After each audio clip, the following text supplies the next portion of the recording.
Hello everyone, welcome to the second lecture of Human Health and Diseases.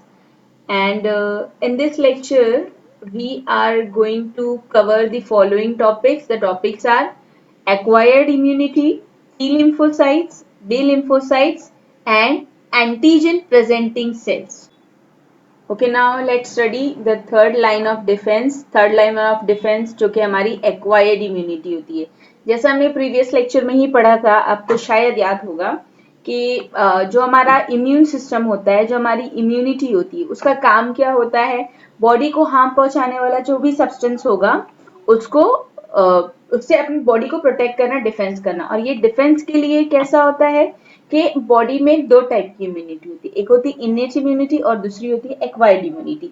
Innate immunity जो हमारे अंदर कैसी होती है, बाय बर्थ प्रेजेंट होती है.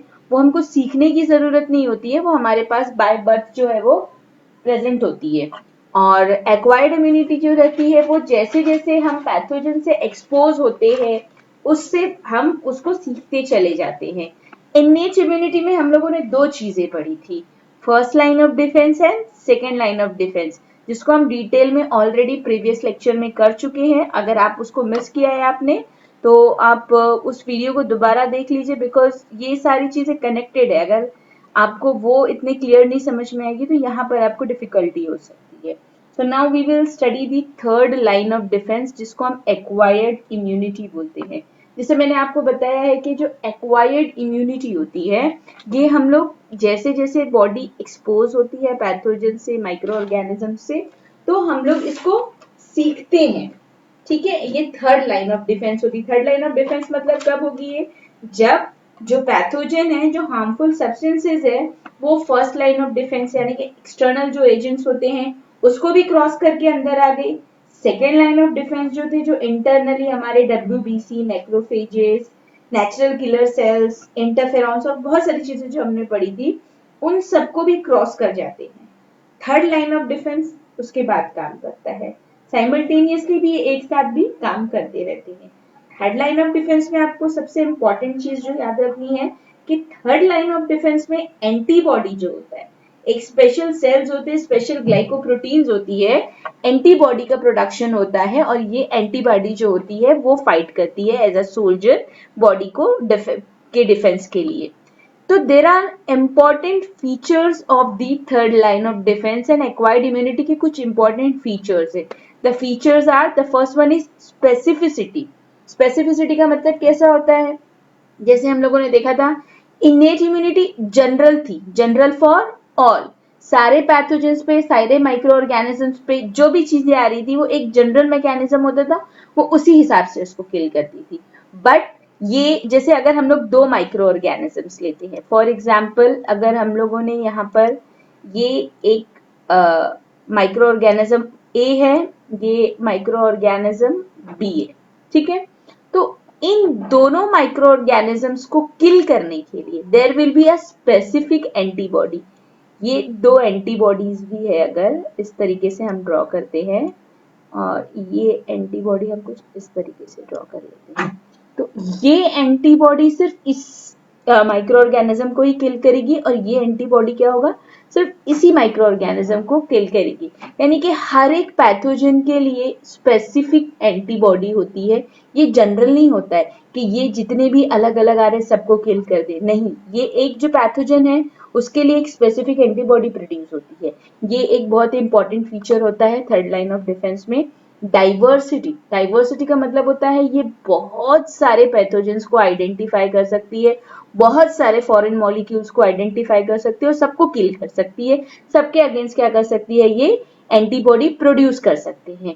अब आपको तो पता ही होगा कि यहाँ पर जब हम सरवाइव कर रहे हैं इस दुनिया में, तो डेली हम बहुत सारे पैथोजेंस के कांटेक्ट में आते हैं. मान लो कि 1000 पैथोजेंस के कांटेक्ट में आते हैं, तो ये सारे के सारे जितने पैथोजेंस होता है ये बॉडी सबको रिकॉग्नाइज कर सकती है, सबके अगेंस्ट में एंटीबॉडी बना सकती है. तो इसमें आपको डाइवर्सिटी बहुत ज्यादा देखने को मिलेगी. Next is the discrimination between the self cell and the non self cell. हमारी बॉडी अपने सेल्स में और बाहर से आने वाले फॉरेन मॉलिक्यूल्स या पैथोजेंस के अंदर डिस्क्रिमिनेट कर सकती है. वो इम्यून रिस्पॉन्स अपनी बॉडी के सेल्स के अगेंस्ट नहीं जनरेट करती है यूजुअली। इम्यून रिस्पॉन्स किसके अगेंस्ट जनरेट होता है? इम्यून रिस्पॉन्स उसके अगेंस्ट जनरेट होता है जो बॉडी के बाहर से आता है। तो ये भी एक स्पेसिफिक फीचर है थर्ड लाइन ऑफ डिफेंस का। मेमोरी, मेमोरी कैसा होता है? फॉर एग्जाम्पल ये जो हमने एग्जाम्पल लिया था, एक बच्चा है, वो छोटा है अभी, फर्स्ट टाइम उसकी बॉडी के अंदर ये एक वायरस है, एक फ्लू का वायरस है, ये बॉडी के अंदर आता है। This is something new for the body. Body आज से पहले इससे कभी एक्सपोज नहीं हुई थी। अब जब ये बॉडी के अंदर आएगा, बॉडी इसको देखेगी, पहचानेगी, बोलेगी अरे भाई ये मेरी बॉडी का सेल तो नहीं है, ये बाहर से आया हुआ। तो बॉडी का इम्यून सिस्टम जाग जाएगा, उसको मारने के लिए कोशिश करेगा। इस दौरान बच्चे की तबीयत खराब होगी, उसको फीवर वगैरह आएगा, जो सिम्टम्स डेवलप होने चाहिए वो डेवलप होंगे। And body will take some time, उसको रीड करेगी, आइडेंटिफाई करेगी, क्या उसके अगेंस्ट में स्ट्रैटेजी बनाना है, किस तरीके से उसको किल करना है, वो सब करेगी। एक बार इसको इसने किल कर दिया तो वो क्या करेगी, ये जो एंटीबॉडीज बनी थी उसमें से कुछ एंटीबॉडीज को वो क्या करेगी, स्टोर करके रखेगी कि अगली बार ये आया तो ये एंटीबॉडीज स्टोर रहेगी ना, तो क्या होगा, ज्यादा टाइम नहीं लगेगा, वो जल्दी उसके अगेंस्ट फाइट कर पाएंगे। तो ये एक बहुत अच्छी चीज होती है हमारी एक्वायर्ड इम्यूनिटी में कि ये जो है फर्स्ट टाइम जब होता है इम्यून रिस्पॉन्स जर्मिनेट मतलब जो इम्यून रिस्पॉन्स जनरेट करती है, वो उसमें से क्या करती है, वो एंटीबॉडीज को स्टोर कर लेती है। और सेकेंड एनकाउंटर जब हमारा होता है तो क्विक और स्ट्रॉन्ग जो होता है रिस्पॉन्स देके जल्दी ही उसको क्या किया जा सकता है, किल किया जा सकता है। सेल्स ऑफ इम्यून सिस्टम और सेल्स ऑफ एक्वायर्ड इम्यूनिटी भी जिसे हम कह सकते हैं। हमारी जो एक्वायर्ड इम्यूनिटी होती है, ये there are few cells which generates the acquired immunity. ये पूरा सेल बेस्ड इम्यूनिटी होती है हमारी। The chief cells of the immune system are lymphocytes. Lymphocytes क्या होते हैं आपको पता है, they are the parts of the leucocytes. Leucocytes में we have already studied that in the leukocytes there are granulocytes and agranulocyte. In the granulocyte we studied neutrophil, eosinophil and basophils। और अग्रेनुलोसाइट में हमने पढ़ा था मोनोसाइट्स होते हैं और lymphocytes होते हैं। मोनोसाइट्स हम पढ़ चुके हैं, अब एक्वायर्ड इम्यूनिटी में हमको लिम्फोसाइट्स को डिटेल में पढ़ना है। लिम्फोसाइट्स जो होते हैं, they are responsible for the specific defence mechanism. they give us cell mediated immunity as well as the humoral immunity. There are two main cells involved in the working of immune system। हमारा जो immune system work करता है, acquired immunity जो होती है, इसमें दो main sales होते हैं जो काम करते हैं। The first one is the lymphocyte जो कि ज्यादा इंपॉर्टेंट है और हमको इस पर ज्यादा फोकस करने की जरूरत है। And the second one is the antigen presenting sales. First हम लोग लिम्फोसाइट्स को डिस्कस करेंगे। लिम्फोसाइट्स जो होते हैं, ठीक है, लिम्फोसाइट्स मेन इम्यून सिस्टम के सेल्स होते हैं। ये जैसे दूसरे ब्लड सेल्स होते हैं उसी तरीके से ये भी होते हैं, स्टेम सेल से बनते हैं थ्रू दी हिमेटोसाइटोसिस जो प्रोसेस होता है उससे। फीटस जो होता है, जब फीटस कंडीशन में होता है तो उस टाइम पर फीटस में ये लिवर जो होता है वहां पर फॉर्मेशन होता है, और एडल्ट जो होता है, एडल्ट में ये इनका फॉर्मेशन जो है वो बोन मैरो से होता है। There are two type of lymphocytes, T lymphocytes and B lymphocytes. इनकी मेच्योरिटी के बेस पर इनको दो कैटेगरी में डिवाइड किया गया है, T lymphocytes and B lymphocytes. T lymphocytes जो होते हैं, टी लिम्फोसाइट्स कहाँ पर मेच्योर होते हैं, थाइमस ग्लैंड में मेच्योर होते हैं। ये जो हमारा थाइमस ग्लैंड होता है, this thymus gland produce enzyme known as this thymus gland produces an a hormone known as the thymosin। ये जो thymus gland होता है हमारा, ये thymosin नाम का एक हार्मोन प्रोड्यूस करता है और वही टी लिम्फोसाइट्स की मेच्योरिटी में हेल्प करता है। कैसा है, लिम्फोसाइट जो है वो प्रोड्यूस हो रहे हैं थ्रू दी हिमेटोसाइट, जो पोइसिस का प्रोसेस है वो उससे प्रोड्यूस हो गए। जैसे फॉर एग्जांपल ये एक स्टेम सेल है, ये स्टेम सेल्स में क्या हुआ, हिमेटोपोइसिस का प्रोसेस होगा और it will form many small small lymphocytes. So ये बहुत सारे जो लिम्फोसाइट्स बने हैं, इसमें से कुछ लिम्फोसाइट्स जो होंगे वो कहाँ पर मेच्योर होंगे, टी लिम्फोस थाइमस ग्लैंड में मेच्योर होंगे। तो जो थाइमस ग्लैंड में मेच्योर होंगे उनको हम लोग क्या बोलते हैं, टी लिम्फोसाइट्स बोलते हैं। और जो बोन मैरो में मेच्योर होते हैं, ठीक है, बोन मैरो में ही रहते हैं और बोन मैरो में ही मेच्योर होते हैं, उनको हम बी लिम्फोसाइट्स कहते हैं। सो प्रोडक्शन दोनों का सेम जगह से हो रहा है हिमेटोपोइसिस से, बस मेच्योरेशन के हिसाब से उनके फंक्शन भी अलग हो जाते हैं और उनको हम लोग क्या बोलते हैं फिर, T lymphocytes and B lymphocytes कहते हैं। टी लिम्फोसाइट कहाँ मेच्योर हो रहे हैं, थाइमस ग्लैंड में, with the help of a hormone thymosin. ये जो थाइमस ग्लैंड होता है इसका पोजीशन जो होता है जिस हार्ट के थोड़ा सा ऊपर होता है ये थाइमस ग्लैंड। और जैसे जैसे एज होती है वैसे वैसे ये थाइमस ग्लैंड जो होता है वो क्या होता है, डीजेनरेट होने लगता है। तो जो एजिंग के बाद में इसलिए इम्यून सिस्टम कैसा होता है, वीक भी होने लगता है। बचपन में वो बड़ा होता है, जैसे जैसे हम बड़े होते जाएंगे वो कैसा होगा, वो श्रिंक होने लगेगा, श्रिंक होते होते वो एकदम सुकड़ जाएगा, डीजेनरेट हो जाता है। तो जिसकी वजह से हमारी इम्यूनिटी जो होती है वो थोड़ा सा वीक हो जाती है। टी लिम्फोसाइट्स जो होते हैं हमको सेल मीडिएटेड इम्यूनिटी देते हैं और बी लिम्फोसाइट जो होते हैं वो हमको एंटीबॉडी मीडिएटेड इम्यूनिटी, यानी कि टी लिम्फोसाइट जो होते हैं वो कोई एंटीबॉडी नहीं प्रोड्यूस करते, ये अलग अलग टाइप के सेल्स होते हैं, वो सेल्स की हेल्प से फाइट करते हैं एंटीजन से, या जो भी पैथोजन होता है, फॉरेन बॉडीज होती है उससे फाइट करते हैं। तो इसलिए ये हमको कौन सी इम्यूनिटी देते हैं, ये हमको सेल मीडिएटेड इम्यूनिटी देते हैं। 70 to 80% जो लिम्फोसाइट्स होते हैं वो किसके बने हुए होते हैं, हमारे टी लिम्फोसाइट्स के ही बने होते हैं। और इनका लाइफ स्पैन जो होता है वो कितना होता है, 4 to 5 ईयर्स का होता है। और इनका स्टोरेज जो होता है वो कहाँ पर होता है, जो लिम्फ नोड होते हैं, लिम्फ नोड के पैराकॉर्टिकल एरियाज में होता है। अब लिम्फ नोड क्या होता है, जैसे हमारे पास में सर्कुलेटरी सिस्टम होता है वैसे ही हमारा लिम्फेटिक सिस्टम होता है। जिस तरीके से हमारे पास में ब्लड वेसल्स होते हैं उसी तरीके से हमारे पास में लिम्फेटिक वेसल्स होते हैं। तो ये जो लिम्फेटिक वेसल्स होते हैं, जैसे कि ये एक लिम्फेटिक वेसल है, तो यहाँ पर इस तरीके से ऐसे जैसे थोड़ा राजमा या उससे भी छोटी साइज के इस तरीके से छोटे छोटे से क्या होते हैं, लिम्फ नोड्स होते हैं लिम्फेटिक वेसल्स में। तो ये जो लिम्फेटिक नोड्स होते हैं या लिम्फ नोड होते हैं, टी लिम्फोसाइट्स जो होते हैं वो वहां पर उस पार्ट में कैसा रहता है, स्टोर रहते हैं। Clear? So here you can see the image of T lymphocytes, B lymphocytes and natural killer cells जिसको हम बोलते हैं वो सेल्स होते हैं। यहाँ पर दिखा हुआ भी इनका फंक्शन क्या होता है, टी लिम्फोसाइट जो रहते हैं वो सेल्यूलर इम्यूनिटी जनरेट करने में हेल्प करते हैं। ये अलग अलग टाइप के जो सेल्स होते हैं वो प्रोड्यूस करते हैं और वो जो सेल्स होते हैं वो क्या करते हैं, जो भी फॉरेन पार्टिकल्स होगा उनको किल करेंगे। बी लिम्फोसाइट जो होते हैं ये हमको ह्यूमरल इम्यूनिटी देते हैं। ह्यूमरल में इम्यूनिटी किस तरह से देते हैं, ये एंटीबॉडीज प्रोड्यूस करते हैं। ये एंटीबॉडी उस फॉरेन पार्टिकल्स के अगेंस्ट में क्या करती हैं, फाइट करती हैं।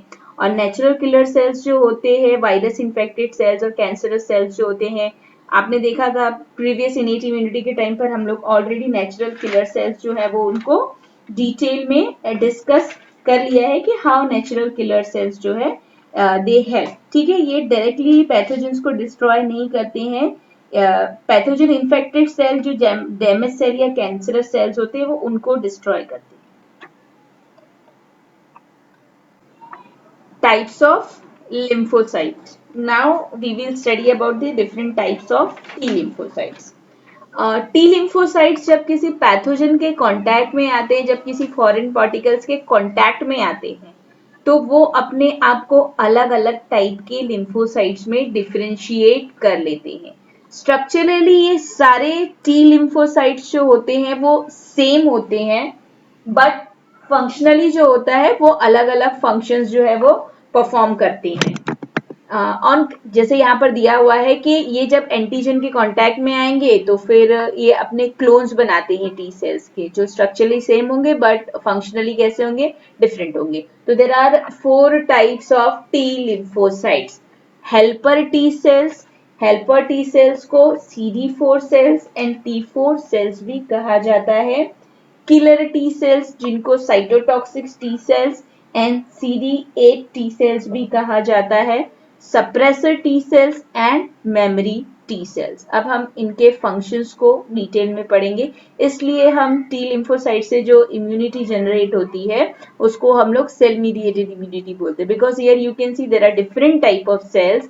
ये डिफरेंट टाइप्स के जो सेल्स होंगे वो क्या करेंगे, एंटीजन को किल करने में हेल्प करेंगे. So what is the function of helper T cells? Helper T sales सबसे ज्यादा पाए जाने वाले टी सेल्स में से एक है. When they come in contact with the antigen, so देखो कैसा है कि ये एक एंटीजन है. फॉर एग्जाम्पल ये कोई फॉरेन बॉडी है और ये एक सेल है जिसको उसने इन्फेक्ट कर दिया है. तो जैसे ही टी लिम्फोसाइट्स इसके कांटेक्ट में आएंगे, सेल बॉडी को आइडेंटिफाई करेंगे, ये सेंसिटाइज हो जाएंगे.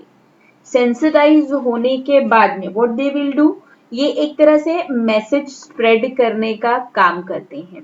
किस तरीके से ये मैसेज स्प्रेड करेंगे, ये जाएंगे किलर टी सेल्स को मैसेज देंगे, उसको स्टिमुलेट करेंगे कि there is a foreign particle, there is a pathogen, we need to destroy it.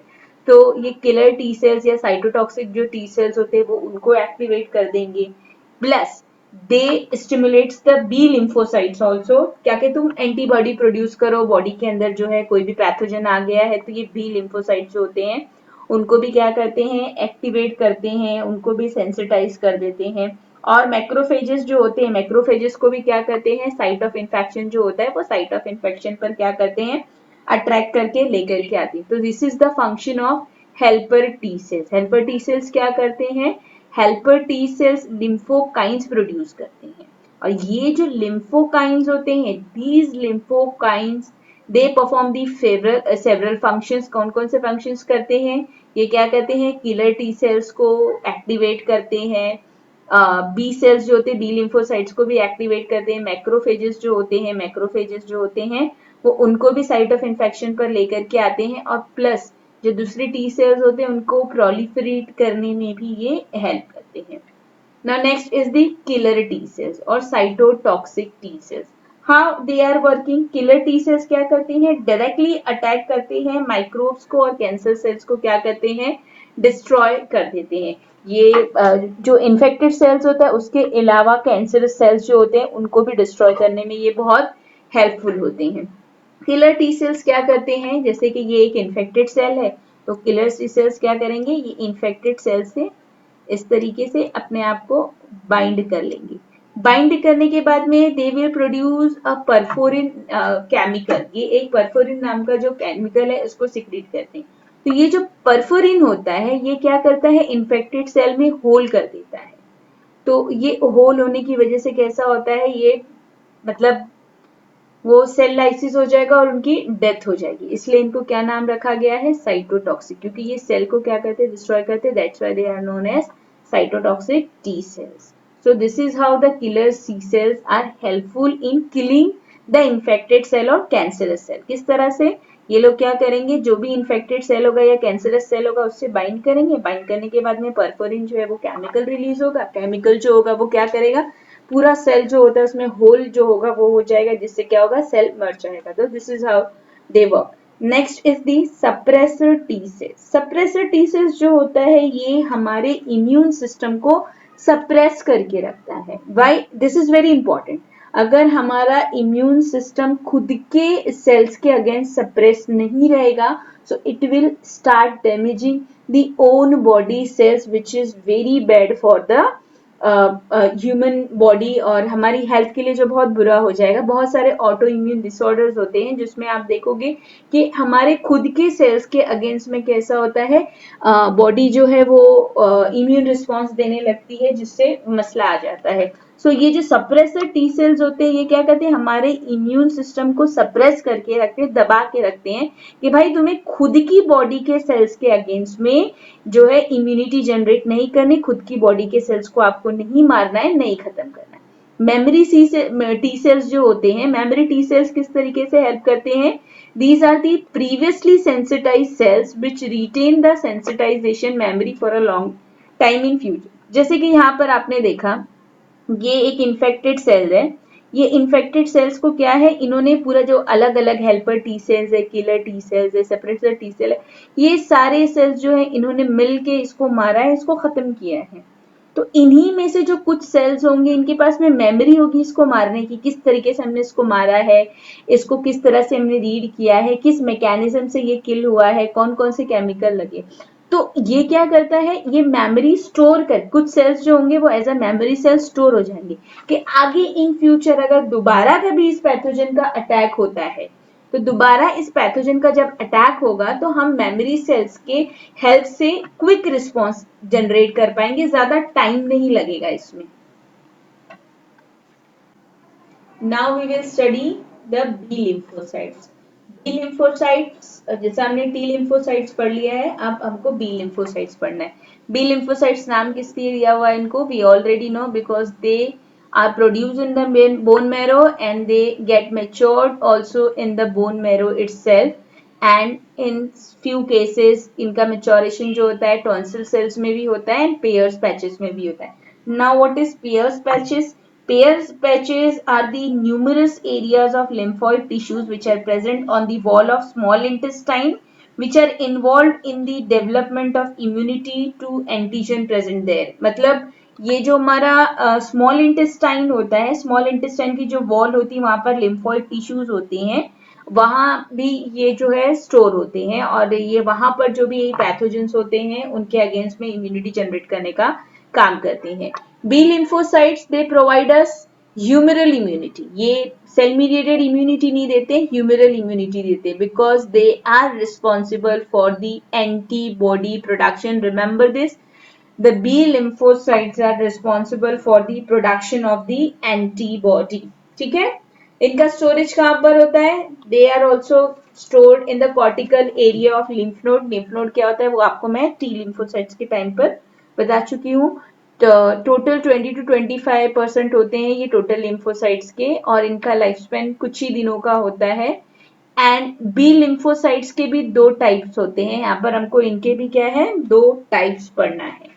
एक होता है बी प्लाज्मा बी सेल्स होता है और दूसरा जो होता है वो होता है मेमोरी बी सेल्स। नाम से ही आपको पता चल गया होगा, प्लाज्मा बी सेल जिसको प्लाज्मेटोसाइट भी बोला जाता है और they are producing 20 trillion antibodies per day. ये इनका फंक्शन क्या होता है? प्लाज्मेटोसाइट जो होते हैं ये एंटीबॉडी प्रोड्यूस करते हैं स्पेसिफिक एंटीजन के अगेंस्ट में। और कितनी एंटीबॉडी प्रोड्यूस करते हैं? हर दिन अप्रोक्सीमेटली 20 ट्रिलियन एंटीबॉडीज प्रोड्यूस करते हैं and these antibodies are specific for a particular antigens and ये जो होता है बॉडी फ्लूइड, ब्लड और लिम्फ में प्रेजेंट होते हैं। इसको अच्छे से समझाने के लिए मैं आपको इस तरीके से एक्सप्लेन कर सकती हूँ। Wait,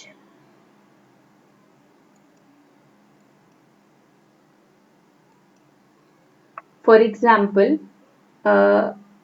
in my body there are pathogens which are coming inside my body. These are the 3 pathogens. Daily हम बहुत सारे पैथोजेंस के कांटेक्ट में आते हैं, बहुत सारे माइक्रो ऑर्गेनिज्म के कांटेक्ट में आते हैं। ऐसा नहीं कि एक दिन में एक ही पैथोजन जो होता है वो हमारी बॉडी में आता है, एक दिन में एक भी आ सकते हैं, 10 भी आ सकते हैं, 100 भी आ सकते हैं। तो ये अलग अलग 3 पैथोजेंस हैं। तो ये तीनों पैथोजेंस के अगेंस्ट में ये जो प्लाज्मेटोसाइट बी सेल्स होंगे ये लोग क्या करेंगे? अलग अलग एंटीबॉडी प्रोड्यूस करेंगे। इसके लिए ये अलग एंटीबॉडी, इसके लिए अलग एंटीबॉडी होगी और फॉर एग्जांपल इसके लिए एक अलग एंटीबॉडी। यानी कि ये वाली एंटीबॉडी जो है वो इसको बाइंड नहीं करेगी, इसको किल नहीं करेगी। इसका दुश्मन ये है, वो इसी से फाइट करेगी, उसको और कितने भी पैथोजेंस आ जाए उससे लेना देना नहीं है। और ये वाली जो एंटीबॉडी है it will fight with this antigen only, बाकी ये इन दोनों से फाइट नहीं करेंगे। And this one is specific for the this antigen. तो ऐसे बॉडी में 100 एंटीजन्स क्यों ना आ जाए, 100 फॉरेन पार्टिकल्स क्यों ना आ जाए, 100 एंटीजन्स के लिए वो अलग अलग 100 एंटीबॉडीज प्रोड्यूस करने का काम करेगी। सो ये एक दिन में 20 ट्रिलियन एंटीबॉडीज जो होती है वो प्रोड्यूस करती है एंड इट इज स्पेसिफिक। कैसा होता है कि वो स्पेसिफिकली हर एक अपने एंटीजन को ही किल करेंगे। They are also known as the cart wheel B cells. इनको कार्ट व्हील बी सेल्स क्यों बोलते हैं? बिकॉज इनका जो सेल होता है वो सेल का जो शेप होता है वो कार्ट की व्हील के जैसा दिखता है, इसलिए इनको कार्ट व्हील बी सेल्स भी कहा जाता है कभी कभी। मेमोरी सेल्स क्या होते हैं? मेमोरी सेल्स जैसे मैंने आपको बताया कि ये एंटीजन है। फॉर एग्जांपल ये this is the Mullerian parasite, ये टाइफॉइड के लिए है, and this is for the dengue. तो पहली मर्तबा जब मलेरिया होता है, टाइफॉइड होता है या डेंगू होता है, कुछ भी होता है, ठीक है, तो फर्स्ट टाइम इम्यूनिटी जनरेट करने में थोड़ा टाइम लगता है, बिकॉज दिस पैथोजन और antigen is new for the body, so body will read it और उसके अकॉर्डिंगली थोड़ा टाइम लेके फिर वो इम्यूनिटी जनरेट करेगी। बट एक मरतबा इससे फाइट कर लिया बॉडी ने, अब next time when this malaria parasite will come inside the body, जब ये प्रोटोजोअन जो होता है प्लाज्मोडियम अगर बॉडी में आता है, ठीक है, तो उस टाइम पर बॉडी क्या करेगी, ये जो एंटीबॉडीज है, इसी एंटीबॉडीज के कुछ एंटीबॉडी को ऑलरेडी ये प्रिजर्व करके रखेगी एज अ मेमोरी, कि नेक्स्ट टाइम जब आप आओगे तो आपको किल करने के लिए हमको फिर से पूरी मेहनत रीड करने के लिए नहीं करनी, बॉडी आइडेंटिफाई कर लेगी कि ये तो वही पैरासाइट है जो पहले आ चुका है, तो बॉडी ये मेमोरी जो सेल्स होते हैं इनको क्या करेगी, भेज देगी, ताकि जल्दी से क्विकली क्या किया जा सके, वो पैरासाइट जो है उनको या भी जो पैथोजन है उनको किल किया जा सके। तो ये माइक्रो ऑर्गेनिज्म के जो इंफॉर्मेशन होता है उसको स्टोर करके रखती है। और मेमोरी टी सेल्स कहाँ पर स्टोर होते हैं, ये स्प्लीन में या लिम्फ नोड में स्टोर होते हैं। एंटीबॉडीज जो होते हैं वो किस तरीके से माइक्रो ऑर्गेनिजम्स को किल करते हैं, पैथोजन को किल करते हैं, तीन मेथड होते हैं, तीन तरीके से ये पैथोजन्स को किल करने का काम करते हैं। The first one is the agglutination. Agglutination का मतलब कैसा होता है, ये जैसे कि ये एक पैरासाइट है, एंटीबॉडी क्या करेगी, इससे आकर के इस तरीके से बाइंड कर लेगी, तो ये इस तरह से बाइंड कर लेगी तो ये एग्लूटिनेट हो गया, ये इनएक्टिव हो जाएगा, इससे बंध जाएगा, एक तरह से बंध गया ये, तो बंध गया तो ये इमोबिलाइज हो गया, तो ये क्या करेगी, फेगोसाइटिक सेल को मैसेज देगी कि मैंने इसको पकड़ के बांध दिया है। अब फेगोसाइटिक सेल्स आएंगे और इसको खा जाएंगे और इसको किल कर देंगे। तो एक इस तरीके से एंटीबॉडी काम करती है। सेकेंड जो होता है वो होता है ऑप्सोनाइजेशन। ऑप्सोनाइजेशन में कैसा होता है कि ये जो भी फॉरेन पार्टिकल होगा उसके ऊपर किसी तरीके की प्रोटीन की या कोई कवरिंग आ जाएगी, ये जो कवरिंग होगी, इस कवरिंग से क्या ऐसा होगा, मैक्रोफेजेस को इजी हो जाएगा इसको आइडेंटिफाई करके किल करना, तो this is the opsonization. Neutralization में कैसा होता है, ये जो बैक्टीरिया है या जो वायरस है, जो भी टॉक्सिक मटेरियल प्रोड्यूस करने वाला है, उसके टॉक्सिन्स को क्या कर देंगे, वो जो एंटीबॉडीज होगी वो उसको न्यूट्रलाइज कर देंगी, तो इस तरीके से वो बच जाए, मतलब बॉडी को डिफेंड करेंगी।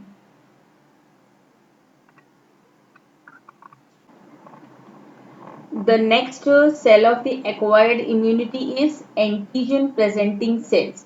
Antigen presenting cells are the special type of cells. They engulf the microorganisms and they break them into the peptides and show them on their surface as a flag which is then recognized by the helper T cells. किस तरह से होता है, ये जो antigen presenting cells होते हैं, see how they will work.